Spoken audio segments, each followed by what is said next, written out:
बेटा, आज की हमारी कविता है दिन जल्दी जल्दी ढलता है। ये कविता हरिवंश राय बच्चन द्वारा रचित गीत निशा निमंत्रण से उद्धत है। शुरुआती 4 पंक्तियां पढ़ रही हूँ मैं। हो जाए न पथ में रात कहीं, मंजिल भी तो है दूर नहीं।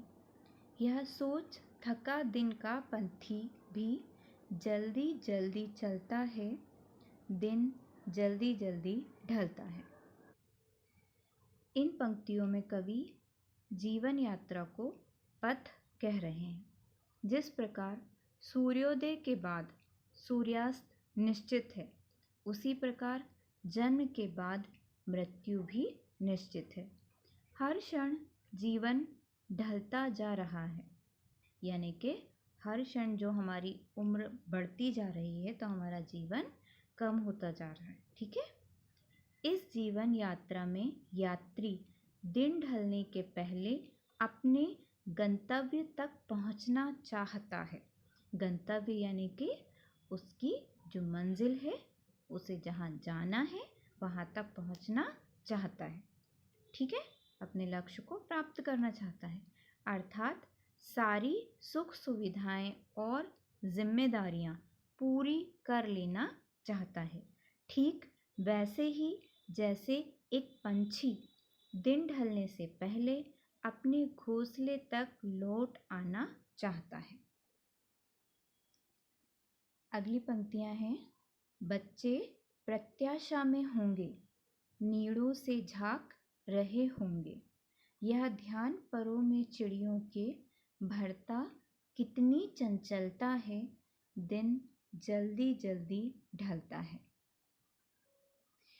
इन पंक्तियों के माध्यम से कवि कहना चाहते हैं कि जब पक्षी दाना चुगने को जाता है तब वह अपने बच्चों को घोंसले में ही छोड़ जाता है।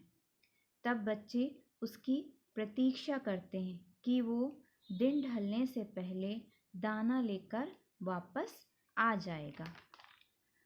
इस प्रतीक्षा की कल्पना मात्र से पक्षियों के पंखों में कितनी चंचलता भर जाती है।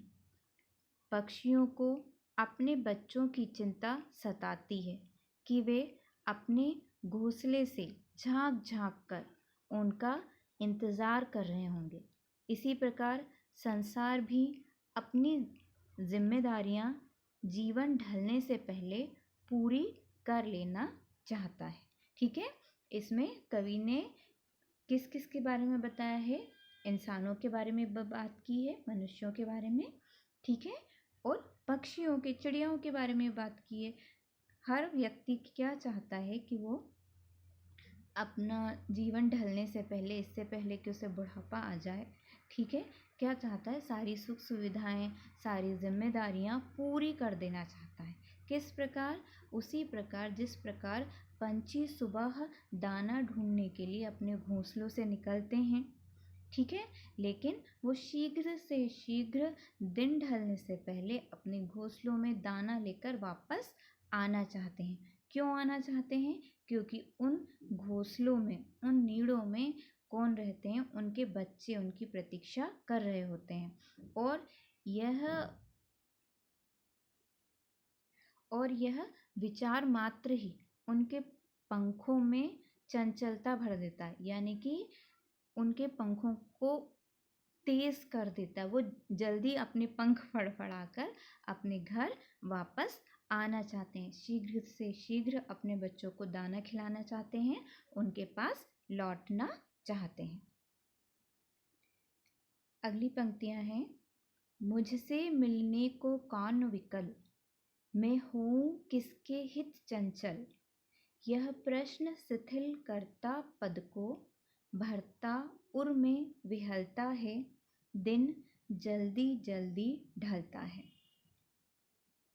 बेटा, इन पंक्तियों में कवि ने अपने हृदय में बसी पीड़ा को व्यक्त किया।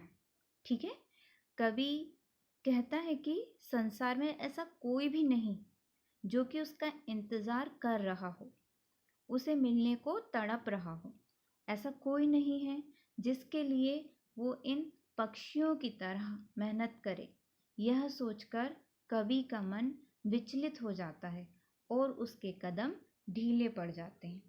ठीक है, वो कह रहे हैं कि संसार में जितने लोग हैं, जितने पक्षी हैं, वो क्या करते हैं, इस उम्मीद में जल्दी से घर आते हैं, अपने घर लौटते हैं, अपनी जिम्मेदारियों को पूरा करते हैं कि कोई ना कोई उनका रास्ता देख रहा होगा, उनकी प्रतीक्षा कर रहा होगा।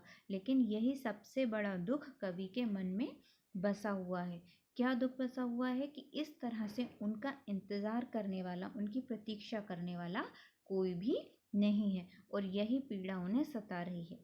ठीक है, इसी विचार के तहत उन्होंने ये जो पूरी कविता है ये लिखी है। ठीक है, इसमें कुछ बेटा कठिन शब्द आए हैं, उनके मतलब देख लीजिए।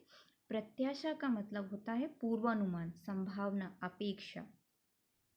ठीक है, बच्चे प्रत्याशा में होंगे, इसका मतलब ये है कि बच्चे यह सोच रहे होंगे, ये संभावना लगा रहे होंगे या अपेक्षा कर रहे होंगे कि हमारे माता पिता, ठीक है, वो दाना लेकर शीघ्र से शीघ्र वापस घोंसलों में आएंगे। नीड़ों दूसरे पद की है, दूसरा पंक्ति का पहला शब्द है नीड़ों। नीड़ का अर्थ होता है घोंसला, नीड़ अर्थात घोंसला। ठीक है, विकल, ठीक है, एक शब्द और है यहाँ पर विकल। ठीक है, विकल का अर्थ है व्याकुल होना, परेशान होना। ठीक है, विकल का क्या अर्थ होता है, व्याकुल होना या परेशान होना। ठीक है, तीसरे पद की तीसरी पंक्ति में शब्द है एक शिथिल। ठीक है बेटा, शिथिल का अर्थ है थका हुआ। ठीक है, जिस प्रकार पंछियों के पंखों में, ठीक है, चंचलता, ये सोच सिर्फ मात्र ये कल्पना भर देती है कि हमारे बच्चे हमारा इंतज़ार कर रहे होंगे, हमें जल्दी से जल्दी दाना लेकर वापस घोंसले में जाना है। ठीक है, और इसके उल्टे यही विचार के मेरी कोई प्रतीक्षा नहीं कर रहा है, मेरे लिए कोई परेशान नहीं। ठीक है, यही विचार क्या करता है, कवि को थका देता है। ठीक है, उनके मन में पीड़ा उत्पन्न कर देता है। ठीक है, और एक और शब्द है विहलता। ठीक है, विहलता, भरता उर में विहलता है बेटा। उर अर्थात हृदय, उर का मतलब क्या होता है, हृदय। ठीक है, और विहलता अर्थात व्याकुलता। ठीक है, किसके हृदय में व्याकुलता उत्पन्न हो रही है, कवि के हृदय में व्याकुलता उत्पन्न हो रही है। किस सोच से, कि ऐसा कोई नहीं है जो मेरे लिए घर पर इंतजार कर रहा हो, जिसको मुझसे अपेक्षाएं हों। ठीक है, और अंत में वही पंक्ति दोहराई गई है, दिन जल्दी जल्दी ढलता है, हो जाए न पथ में रात कहीं, मंजिल भी तो है दूर नहीं। यह सोच थका दिन का पंथी भी जल्दी जल्दी चलता है, दिन जल्दी जल्दी ढलता है। चलिए, इस कविता की पूरी व्याख्या मैंने आपको समझा दी है बच्चे। ठीक है, अब कवि के बारे में जान लेते हैं। कवि का नाम है हरिवंश राय बच्चन।